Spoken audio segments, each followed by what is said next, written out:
जय भोलेनाथ, जय माता पार्वती, जय श्री गणेश जी। भगत जनों, आज हम जानेंगे शिव माता पार्वती जी की कथा यानी सोमवार की कथा। सोमवार का दिन शंकर भगवान को समर्पित होता है। आज के दिन भक्त भोलेनाथ को प्रसन्न करने के लिए विशेष पूजा अर्चना करते हैं। कुछ लोग आज के दिन व्रत भी रखते हैं ताकि शिव की विशेष कृपा प्राप्त की जा सके। बाबा भोलेनाथ के आशीर्वाद के लिए आप भी सोमवार का व्रत कर रहे हैं तो शिव व्रत कथा को पढ़कर या सुनकर इस उपवास को पूरा करें। नारद पुराण के अनुसार सोमवार व्रत में व्यक्ति को प्रातः स्नान करके शिव जी को जल और बेल पत्र चढ़ाना चाहिए तथा शिव गौरी की पूजा करनी चाहिए। शिव पूजन के बाद सोमवार व्रत कथा सुननी चाहिए। इसके बाद केवल एक समय ही भोजन करना चाहिए।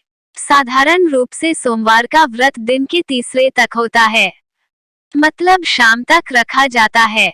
सोमवार व्रत 3 प्रकार का होता है: प्रति सोमवार व्रत, सौम्य प्रदोष व्रत और 16 सोमवार का व्रत। इन सभी व्रतों के लिए एक ही विधि होती है। नमस्कार दोस्तों, बातें ज्ञान की YouTube चैनल में आपका स्वागत है। इस चैनल के द्वारा भक्ति, ईश्वर कथा, पौराणिक कथाएं, प्रेरक कहानियां और ज्ञानवर्धक कहानियों का विशेष संकलन आपको मिलेगा और आप ऐसे ही ज्ञानवर्धक वीडियो देख पाएंगे।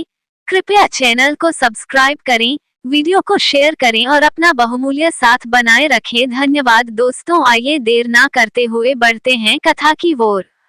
किसी नगर में एक धनी व्यापारी रहता था। दूर दूर तक उसका व्यापार फैला हुआ था। नगर के सभी लोग उस व्यापारी का सम्मान करते थे। इतना सब कुछ संपन्न होने के बाद भी वह व्यापारी बहुत दुखी था, क्योंकि उसका कोई पुत्र नहीं था, जिस कारण अपने मृत्यु के पश्चात व्यापार के उत्तराधिकारी की चिंता उसे हमेशा सताती रहती थी। पुत्र प्राप्ति की इच्छा से व्यापारी प्रत्येक सोमवार भगवान शिव की व्रत पूजा किया करता था और शाम के समय शिव मंदिर में जाकर शिव जी के सामने घी का दीपक जलाया करता था। उसकी भक्ति देखकर मां पार्वती प्रसन्न हो गई और भगवान शिव से उस व्यापारी की मनोकामना पूर्ण करने का निवेदन किया। भगवान शिव बोले, इस संसार में सबको उसके कर्म के अनुसार फल की प्राप्ति होती है। जो प्राणी जैसा कर्म करते हैं उन्हें वैसा ही फल प्राप्त होता है। शिवजी द्वारा समझाने के बावजूद मां पार्वती नहीं मानी और उस व्यापारी की मनोकामना पूर्ति हेतु वे शिवजी से बार बार अनुरोध करती रही। अंततः माता के आग्रह को देखकर भगवान भोलेनाथ को उस व्यापारी को पुत्र प्राप्ति का वरदान देना पड़ा। वरदान देने के पश्चात भोलेनाथ मां पार्वती से बोले, आपके आग्रह पर मैंने पुत्र प्राप्ति का वरदान तो दे दिया, परंतु इसका ये पुत्र 16 वर्ष से अधिक समय तक जीवित नहीं रहेगा। उसी रात भगवान शिव उस व्यापारी के स्वप्न में आए और उसे पुत्र प्राप्ति का वरदान दिया और उसके पुत्र के 16 वर्ष तक जीवित रहने की भी बात बताई। भगवान के वरदान से व्यापारी को खुशी तो हुई, लेकिन पुत्र की अल्पायु की चिंता ने उस खुशी को नष्ट कर दिया। व्यापारी पहले की तरह सोमवार के दिन भगवान शिव का विधिवत व्रत करता रहा।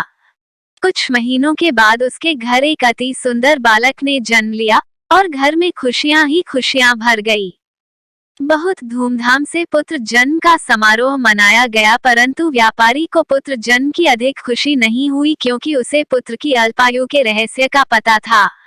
जब पुत्र 12 वर्ष का हुआ तो व्यापारी ने उसे उसके मामा के साथ पढ़ने के लिए वाराणसी भेज दिया। लड़का अपने मामा के साथ शिक्षा प्राप्ति हेतु चल दिया। रास्ते में जहाँ भी मामा भांजे विश्राम हेतु रुकते, वहीं यज्ञ करते और ब्राह्मणों को भोजन कराते। लंबी यात्रा के बाद मामा भांजे एक नगर में पहुँचे। उस दिन नगर के राजा की कन्या का विवाह था, जिस कारण पूरे नगर को सजाया गया था। निश्चित समय पर बारात आ गई, लेकिन वर का पिता अपने बेटे के एक आंख से काने होने के कारण बहुत चिंतित था। उसे भय था कि इस बात का पता चलने पर कहीं राजा विवाह से इनकार न कर दे, इससे उसकी बदनामी भी होगी। जब वर के पिता ने व्यापारी के पुत्र को देखा तो उसके मस्तिष्क में एक विचार आया। उसने सोचा, क्यों न इस लड़के को दूल्हा बनाकर राजकुमारी से विवाह करा दूं। विवाह के बाद इसको धन देकर विदा कर दूंगा और राजकुमारी को अपने नगर ले जाऊंगा। वर के पिता ने लड़के के मामा से इस संबंध में बात की। मामा ने धन मिलने के लालच में वर के पिता की बात स्वीकार कर ली। लड़के को दूल्हे का वस्त्र पहनाकर राजकुमारी से विवाह कर दिया गया।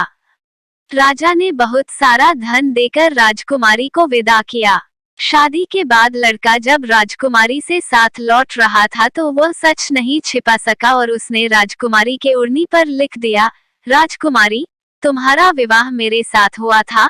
मैं तो वाराणसी पढ़ने के लिए जा रहा हूँ और अब तुम्हें जिस नवयुवक की पत्नी बनना पड़ेगा वह कान्हा है। जब राजकुमारी ने अपनी ओढ़नी पर लिखा हुआ पढ़ा तो उसने कान्हे लड़के के साथ जाने से इनकार कर दिया। राजा को जब ये सब बातें पता लगी तो उसने राजकुमारी को महल में ही रख लिया। उधर लड़का अपने मामा के साथ वाराणसी पहुंच गया और गुरुकुल में पढ़ना शुरू कर दिया। जब उसकी आयु 16 वर्ष की हुई तो उसने यज्ञ किया। यज्ञ के समाप्ति पर ब्राह्मणों को भोजन कराया और खूब अन्न वस्त्र दान किए। रात को वह अपने शयन कक्ष में सो गया। शिव के वरदान के अनुसार शयनावस्था में ही उसके प्राण पखेरु उड़ गए। सूर्योदय पर मामा मृत भांजे को देखकर रोने पीटने लगा। आसपास के लोग भी एकत्र होकर दुख प्रकट करने लगे। लड़के के मामा के रोने विलाप करने के स्वर समीप से गुजरते हुए भगवान शिव और माता पार्वती जी ने भी सुने। माता पार्वती ने भगवान से कहा, प्राणनाथ, मुझे इसके रोने के स्वर सहन नहीं हो रहे। आप इस व्यक्ति के कष्ट को अवश्य दूर करें।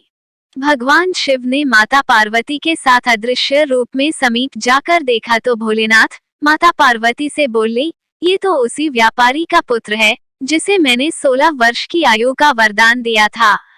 इसकी आयु पूरी हो गई है। मां पार्वती ने फिर भगवान शिव से निवेदन कर उस बालक को जीवन देने का आग्रह किया।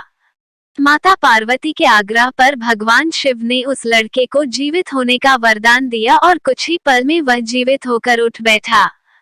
शिक्षा समाप्त करके लड़का मामा के साथ अपने नगर की ओर चल दिया। दोनों चलते हुए उसी नगर में पहुंचे जहां उसका विवाह हुआ था। उस नगर में भी यज्ञ का आयोजन किया। समीप से गुजरते हुए नगर के राजा ने यज्ञ का आयोजन देखा और उसने तुरंत ही लड़के और उसके मामा को पहचान लिया। यज्ञ के समाप्त होने पर राजा मामा और लड़के को महल में ले गया और कुछ दिन उन्हें महल में रखकर बहुत सा धन वस्त्र आदि देकर राजकुमारी के साथ विदा कर दिया। इधर भूखे प्यासे रहकर व्यापारी और उसकी पत्नी बेटे की प्रतीक्षा कर रहे थे। उन्होंने प्रतिज्ञा कर रखी थी कि यदि उन्हें अपने बेटे की मृत्यु का समाचार मिला तो दोनों अपने प्राण त्याग देंगे, परंतु जैसे ही उसने बेटे के जीवित वापस लौटने का समाचार सुना तो वह बहुत प्रसन्न हुआ। वह अपनी पत्नी और मित्रों के साथ नगर के द्वार पर पहुंचा।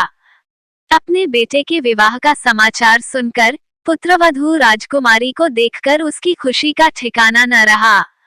उसी रात भगवान शिव ने व्यापारी के स्वप्न में आकर कहा, हे श्रेष्ठी, मैंने तेरे सोमवार के व्रत करने और व्रत कथा सुनने से प्रसन्न होकर तेरे पुत्र को लंबी आयु प्रदान की है।